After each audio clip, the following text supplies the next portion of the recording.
لیکن میرے رسول پاک کے لفظ دیکھیں، فرمایا ما ابقیت لأہلک، ابو بکر سجنا گھر کیا چھوڑ کے آئے ہو؟ تو رو پڑے۔ تو میں نے پوچھا جبریل یہ بوریے کا لباس؟ عرض کی یا رسول اللہ ابو بکر نے پہنا ہے تو رب کو اتنا پسند آیا سارے فرشتوں کو پہنا دیا ہے۔ حضرت ابو بکر صدیق کا کمال یہ ہے کہ میرے نبی کریم علیہ السلام نے نا ان کی شان ایک الگ انداز میں بیان فرمائی، الگ انداز میں۔ محبوب فرمانے لگے میں نے جس کے سامنے بھی دین پیش کیا اس نے دلیل مانگی۔ ایک بات آپ کو بتاؤں، یہ میری بات یاد رکھنا، اس کو کبھی نہ بھلانا، جو اپنوں سے دلیل مانگتا ہے نا وہ اپنا ہوتا ہی نہیں۔ اپنوں سے دلیل مانگ لی اس نے بغیر دلیل کے، بغیر حیل و حجت کے۔ یہ ایک بات ہے، میں اس کو سمجھاؤں گا نہیں، نہ کھولوں گا، بس کہہ کے گزر جاؤں گا، اس کو سمجھ لیں اگر آپ کی سمجھ میں آئے تو۔ جس نے اپنوں سے دلیل مانگی نا، جس نے وضاحت مانگی، جس نے ثبوت مانگا، وہ اپنا تھا ہی نہیں، تو کیا ضرورت پڑی تھی کہ وہ دلیل مانگتا، وضاحت پوچھتا۔ حضرت نجم الدین کبریٰ رحمت اللہ علیہ کے مرید تھے حضرت امام فخر الدین رازی، اتنے بڑے امام ہو کے ایک فقیر کے غلام تھے۔ تو فرماتے ہیں آخری وقت آیا تو شیطان آ گیا، میں اس کو کہتا تھا رب ہے، تو شیطان بھی تو بڑا عالم ہے نا، تو وہ دلیل توڑ دیتا تھا۔ فرماتے ہیں میں نے 360 دلیلیں دی، اس نے ساری توڑ دی۔ تو پھر میں نے اپنے شیخ کی طرف توجہ کی، میں نے کہا حضور کو نظر کرم فرمائے۔ تو شیخ نجم الدین کبریٰ فرمانے لگے اس بے ایمان کو کہہ دے میں اپنے رب کو بغیر کسی دلیل کے رب مانتا ہوں، دلیل کی ضرورت ہی نہیں، بس میرا رب ہے تو رب ہے، ختم ہو گئی بات۔ نبی رحمت علیہ السلام فرمانے لگے میں نے جس کے سامنے بھی دین پیش کیا اس نے دلیل مانگی، فرمایا یہ واحد میرا ابو بکر صدیق ہے۔ میں نے اسے کہا ہے کلمہ پڑھ لو، اس نے دلیل مانگی نہیں، فوراً ہی کلمہ پڑھ کے مسلمان ہو گیا۔ کوئی دلیل نہیں، کوئی معجزہ نہیں، کوئی طلب نہیں، کوئی شے نہیں۔ ساری زندگی مطمئن ہی نہیں ہو پائے لوگ، ساری زندگی اطمینان ہی نہیں ہو سکا، اس کو بھی سنا، اس کو بھی سنا، اس سے بھی سوال پوچھا، اس سے بھی پوچھا۔ بھئی تو نہیں، تو مطمئن ہونا نہیں چاہتا، تو بحث کرنے کے لیے علم سیکھ رہا ہے، اس نے عمل کرنے کے لیے سیکھنا ہوتا ہے، اس کو تو ایک حرف ہی بڑا کافی ہوتا ہے، تو ایک لفظ کی ضرورت ہوتی ہے، ایک جملے میں ساری زندگی لوگ گزار دیتے ہیں۔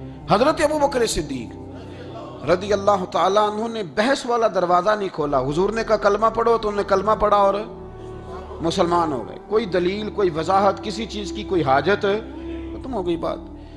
اصل مسئلہ پتہ کیا ہے، جو لوگ سوچ سمجھ کے چلتے ہیں نا، تو سوچ کتنی ہے انسان کی، وہ کتنا کام دے گی۔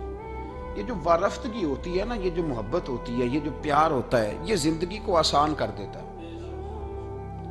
سوچنے سمجھنے کے دائروں سے آدمی نکل جاتا ہے، اس کا کام وہ کہتا ہے کہ میں نے سوچنا نہیں، میں نے ماننا ہے، میں نے رب رسول کی ذات کے بارے میں سوچنا نہیں، میں نے ماننا ہے۔ تو ماننے والے لوگ جو ہوتے ہیں وہ فائدے میں ہوتے ہیں، تو عمل کر رہے ہیں، بات مانی، عمل کیا۔ عقل کا بے شمار اور بے دریغ استعمال، اپنی چھوٹی عقل سے بڑے مسئلے حل کرنے کی کوشش کرنا، یہ انسان کو نقصان دیتا ہے۔ بہت ساری جگہوں پہ وہ الجھ جاتا ہے۔ ہر جگہ عقل استعمال کرنا، لیکن رب رسول کے معاملے میں نہ استعمال کرنا، ورنہ نقصان ہو۔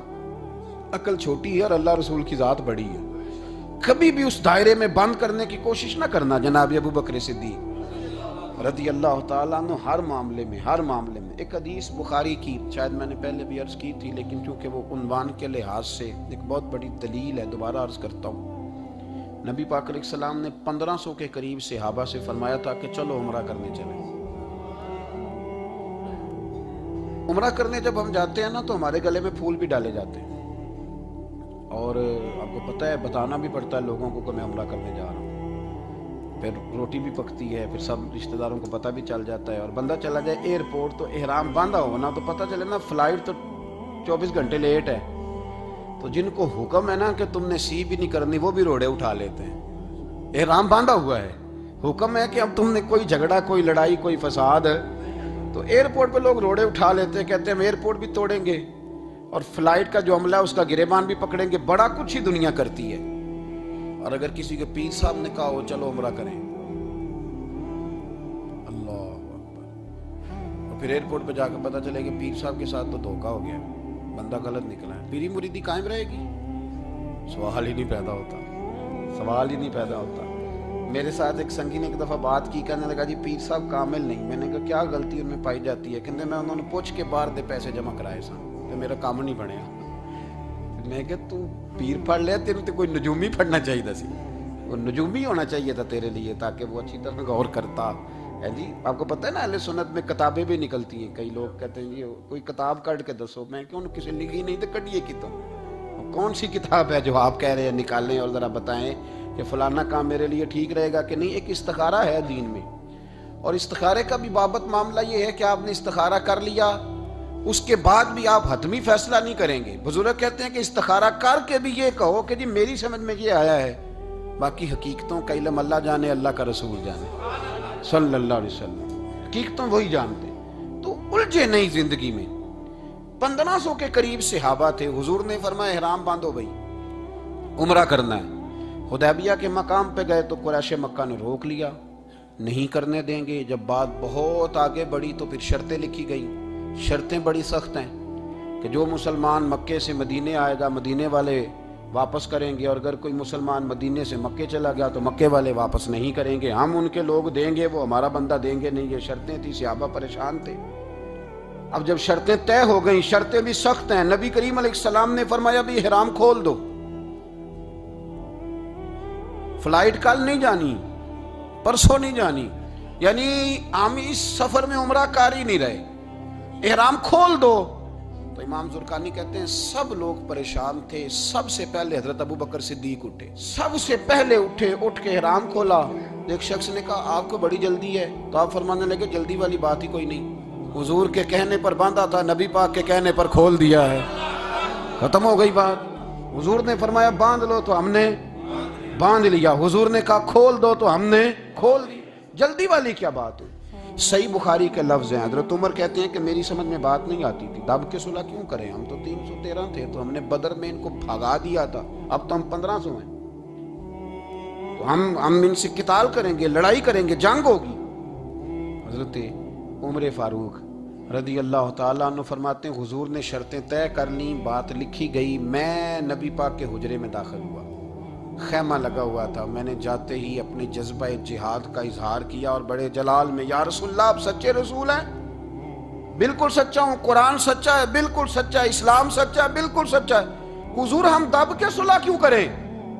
تو نبی کریم علیہ السلام نے فرمایا عمر تجھے تیری ماں روئے, میں اللہ کا رسول ہوں, میں وہی کہتا ہوں جو میرا رب مجھے حکم ارشاد فرماتا ہے. کہتے میں نے فوراً عرض کی یا رسول اللہ صلی اللہ علیہ وسلم آپ نے فرمایا نہیں تھا کہ عمرہ کریں گے؟ تو حضور نے فرمایا کہا تو عمرہ کریں گے, یہ تو نہیں کہا تھا کہ اسی سال ہی کریں گے, کریں گے تو کریں گے.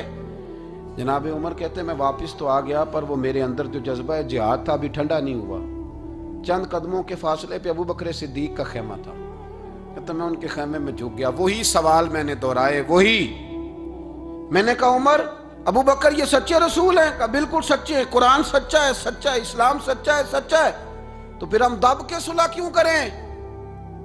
جناب عمر فرماتے ہیں میں قربان جاؤں ابو بکر کے لفظوں میں بھی فرق کوئی نہیں آیا, حروف بھی اتنے ہی جتنے نبی کریم نے ادا کیے تھے. حضرت ابو بکر فرمانے لگے عمر تجھے تیری ماں روئے, وہ اللہ کے رسول ہیں, مرضی سے بات نہیں کرتے, وہی کہتے ہیں جو رب انہیں حکم ارشاد فرماتا ہے, بئی نہیں وہی لفظ. فرماتے میں نے فوراً کہا, میں نے کہا ابو بکر حضور نے فرمایا نہیں تھا کہ عمرہ کریں گے؟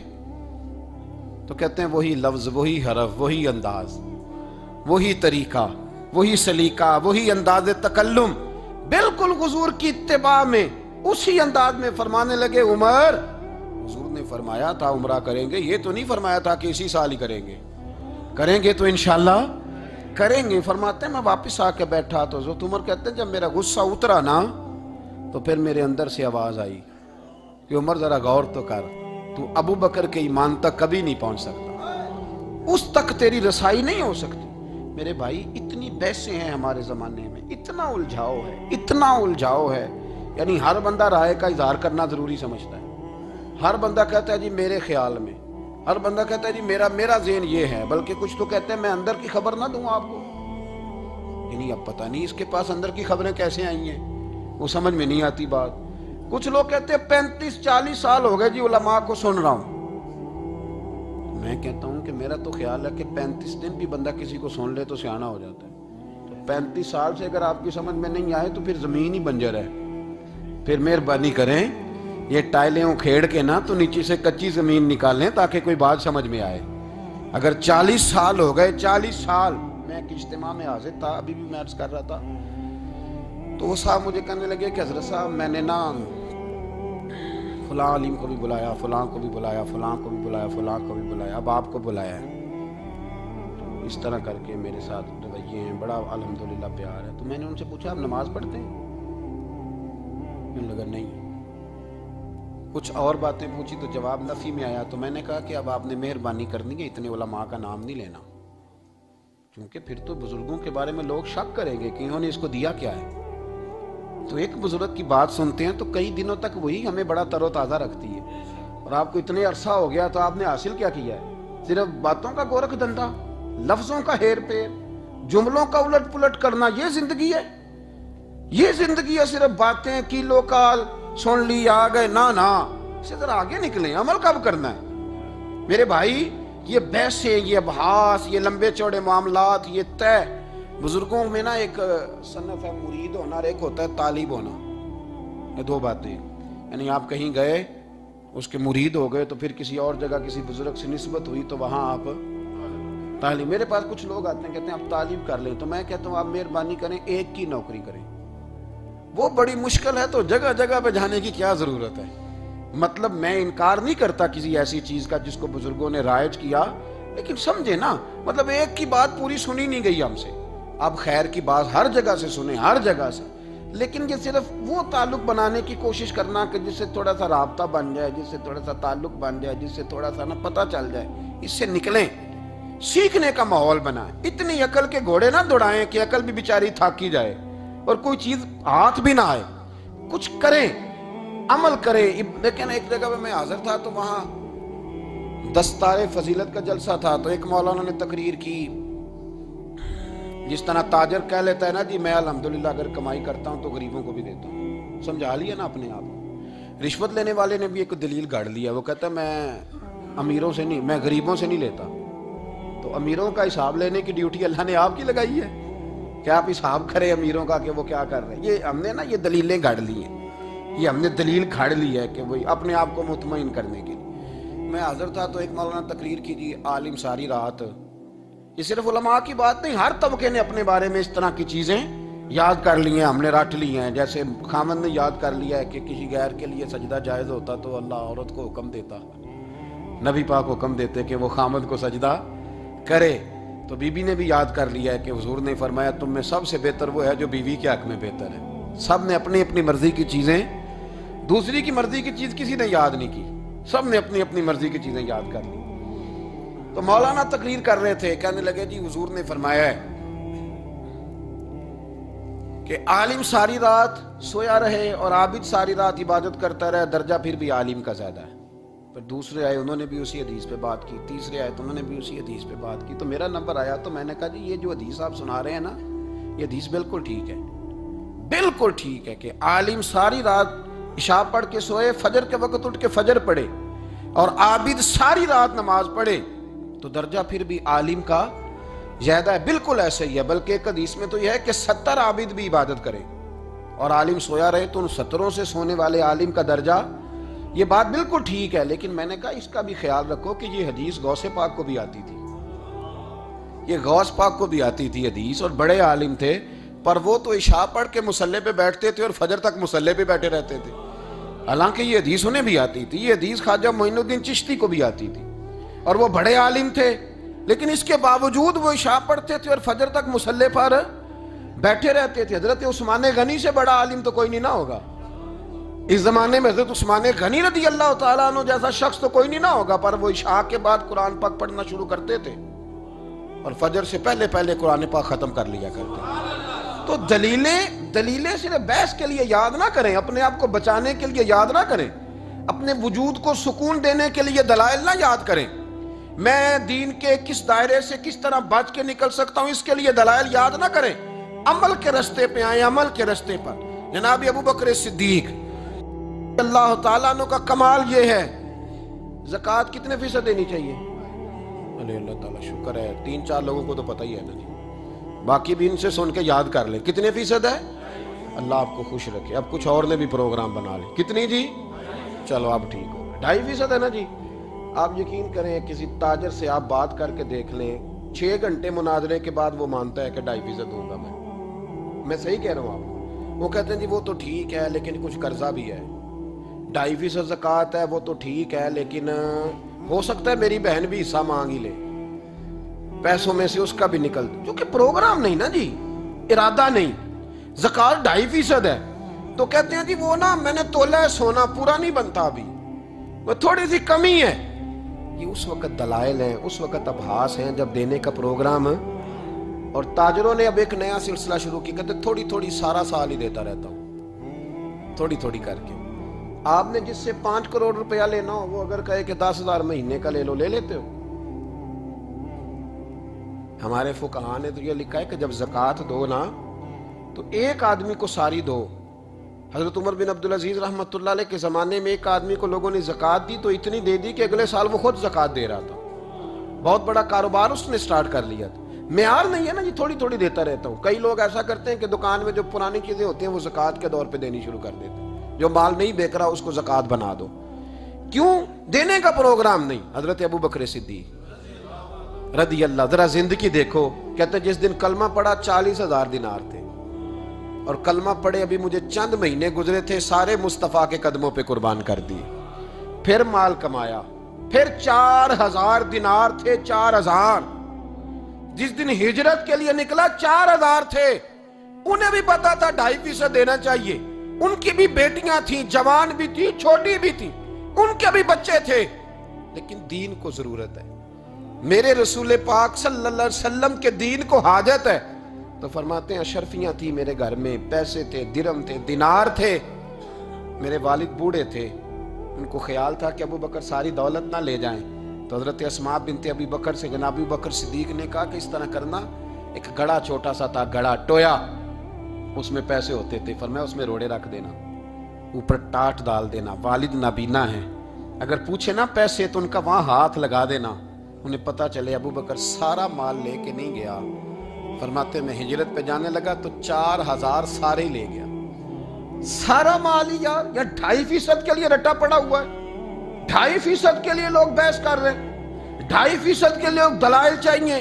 کئی مفتیان کرام سے پوچھیں گے, پھر پروگرام بنائیں گے دینا ہے کہ نہیں دینا. اور جس دن تبوک کے لیے میرے مصطفیٰ کریم نے اعلان کیا, جناب صدیق اکبر فرماتے ہیں شے کوئی نہیں تھی, غربت کے دن تھے, کمزوریاں تھی, مال اس دن کاروباری حالات کم تھے. یہاں لوگوں کا کاروبار جب ڈاؤن ہوتا ہے تو سب سے پہلے مسجد کا 200 بند کرتے ہیں, سب سے پہلے مدرسے کا بند کرتے ہیں, سب سے پہلے خواہش کرتے ہیں کہ وہ جو غریب کو جاتا ہے نا اس کو بند کرو, یہ زیادہ نقصان دے رہا ہے. حضرت ابو بکر صدیق رضی اللہ تعالیٰ عنہ فرماتے ہیں حالات خراب تھے, جیب دیکھی تو اتنے پیسے ہی نہیں تھے کہ مصطفیٰ کریم کو پیش کر سکوں. تو پھر کیا کیا؟ امام جلال الدین سیوطی کہتے ہیں ابو بکر صدیق نے نا گھر کے اندر کپڑا بچھایا, اور پھر صدیق اکبر نے کیا کیا کہ توا بھی رکھا, برتن بھی رکھے, اس پہ چولہا بھی رکھا. ابو بکر صدیق نے اس کے اوپر گھر والوں سے کہا کہ ایک ایک جوڑا پہن لو, ادھر دیکھو میری طرف, ایک ایک جوڑا پہن لو, اور باقی نا سارے جوڑے بھی یہاں رکھو. اور پھر جب لوگ بچوں نے دیکھا نا کہ ابا تو کپڑے بھی رکھوا رہا ہے, کیا بنے گا؟ فرمایا تمہیں تو ایک ایک جوڑے کی اجازت دے رہا ہوں نا, ذرا میری طرف دیکھو. خود اندر گئے تو ٹاٹ کا لباس پہن کے کپڑے بھی اتار کے رکھ دیے, کپڑے بھی اتار کے زمین اسی میں رکھے, سارا کچھ باندھا. لباس ٹاٹ کا, تن تندور تے ہڈاں دا بالن, تے اسی ہاواں نال تپایا, کپ کپ مکیاں پیڑے کیتے, اتوں عشق پلے تھن لایا, تن دا سالن من دی ہانڈی, لون صبر دا پایا. غلام فریدہ وے میں ساری تیری, تینوں وجہ یقین نہیں آیا.